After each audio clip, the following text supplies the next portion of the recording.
Hey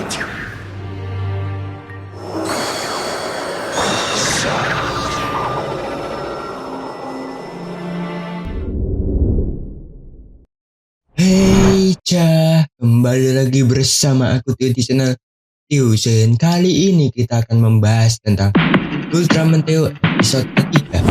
Sebelum kita mulai ke videonya seperti biasa lah ya kan, kita intro dulu. AM to the PM, PM to the AM. If I quit your PM, I still rock Mercedes. If I quit this season, I still be the greatest. Gimana jadinya kalau kaiju muncul bukan buat menyerang manusia, tapi untuk memburu kaiju lain? Di Ultraman Teo episode 3, targetnya adalah Pucci, kaiju kecil yang selama ini disembunyikan oleh Ibuki dan Astronomy Club. Episode ini bukan cuma seru dari segi pertarungan aja, tapi juga mulai membuka misteri besar tentang dunia para kaiju. Situasi di sekitar kota Takura kembali mencekam setelah muncul kaiju baru. Awalnya semua orang mengira kaiju ini adalah kaiju yang sama seperti sebelumnya. Tapi setelah diperiksa lebih teliti lagi, ternyata bentuk tanduk dan struktur tulangnya berbeda. Artinya ini adalah individu yang benar-benar berbeda nih. Di saat yang sama, Profesor Minogue akhirnya mengaku nih kalau dia diam-diam mengambil sampel kecil dari ekor kaiju sebelumnya untuk dianalisa. Padahal sebelumnya dia sempat bilang kalau tidak akan melakukannya. Keputusan itu ternyata membawa masalah besar karena kaiju baru bernama Sotera memiliki penciuman yang luar biasa tajam. Masalah semakin rumit karena Sotera bukan kaiju yang menyerang manusia. Kaiju ini justru memangsa sesama kaiju. Itu artinya Pucci yang selama ini disembunyikan Ibuki dan Astronomy Club sekarang berada dalam bahaya. Saat keadaan semakin genting, Ultraman Teo kembali muncul demi melindungi Pucci yang sama sekali tidak mampu melawan kaiju sebesar Sotera. Episode buka dengan tim peneliti yang sedang memeriksa kaiju baru. Sekilas kaiju itu memang terlihat sama seperti kaiju sebelumnya, tapi setelah diperhatikan lebih detail lagi, struktur tanduknya ternyata berbeda, struktur tulangnya juga tidak sama.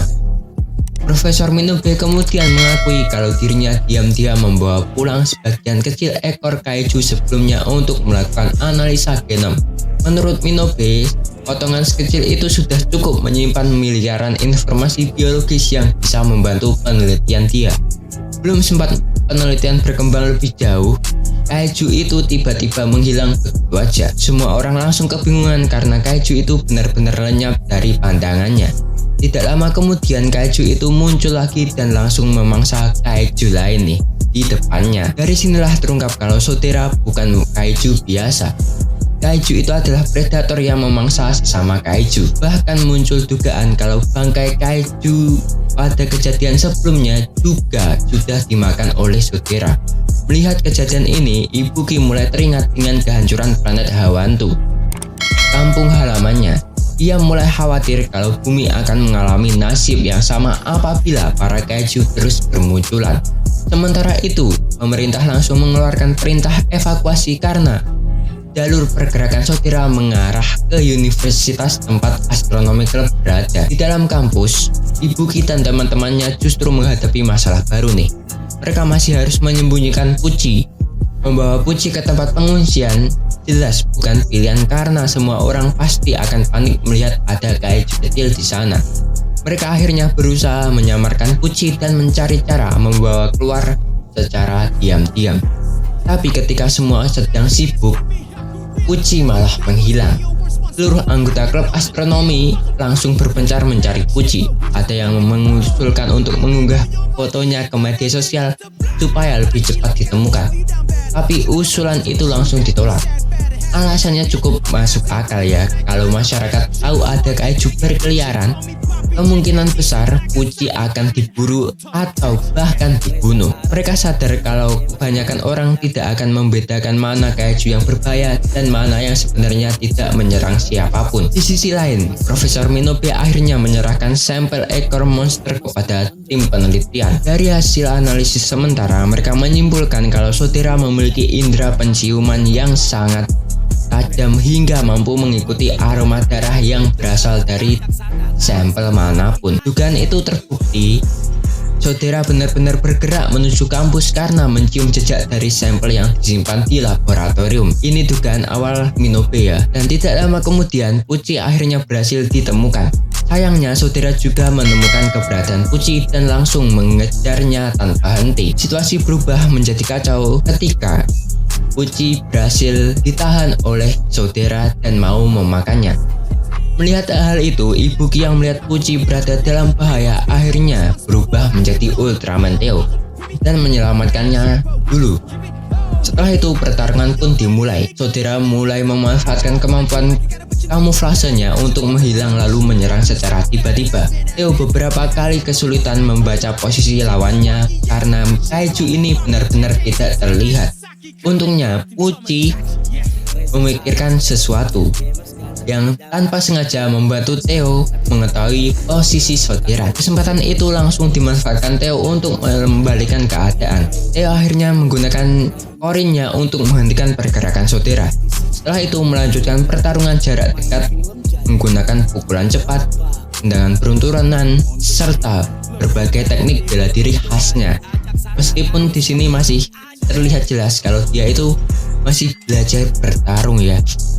Dan akhirnya Theo mengeluarkan Theosium Kosen untuk mengakhiri pertarungan.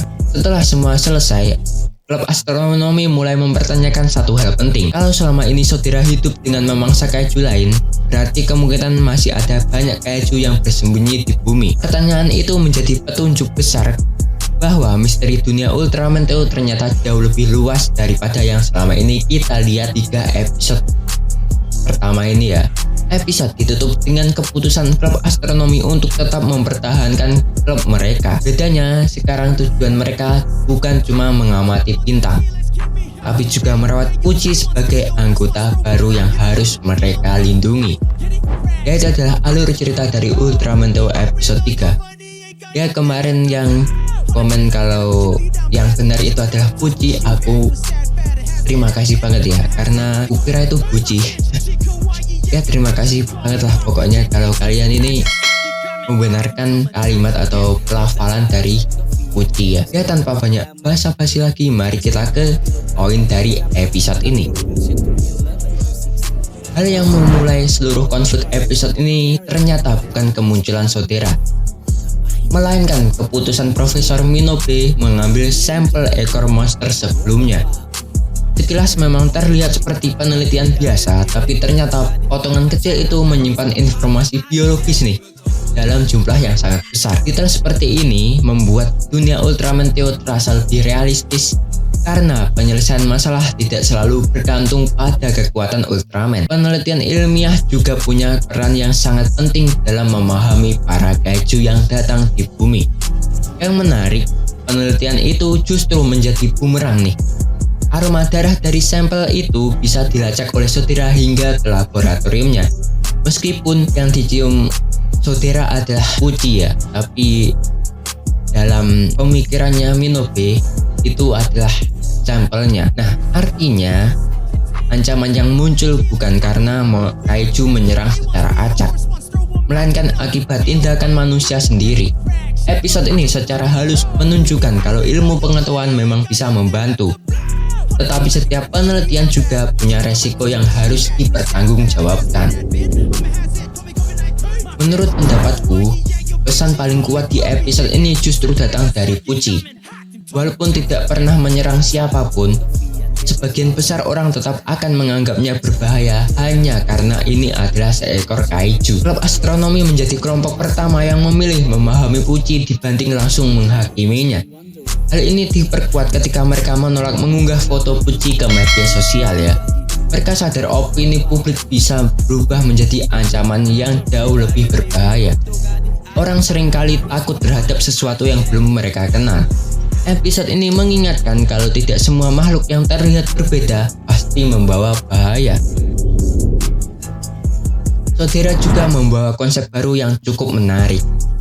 Meskipun banyak kaiju yang sama seperti saudara, tapi biasanya monster di series Ultraman datang untuk menyerang manusia atau menghancurkan kota. Tapi Sotera justru memburu sesama kaiju sebagai sumber makanannya. Jadi manusia sebenarnya bukan target utama dari Sotera.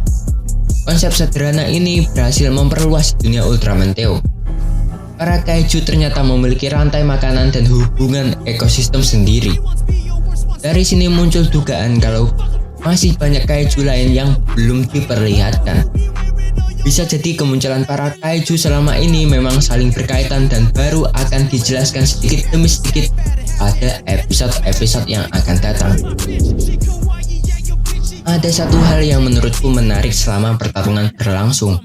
Fokus utama Ultraman Theo bukan mengalahkan Sotera secepat mungkin.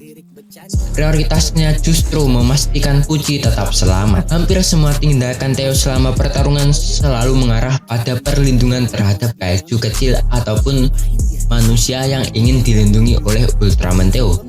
Bahkan setelah pertarungan selesai, para karakter masih memperdebatkan apakah Ultraman Theo benar-benar teman manusia ataupun bukan.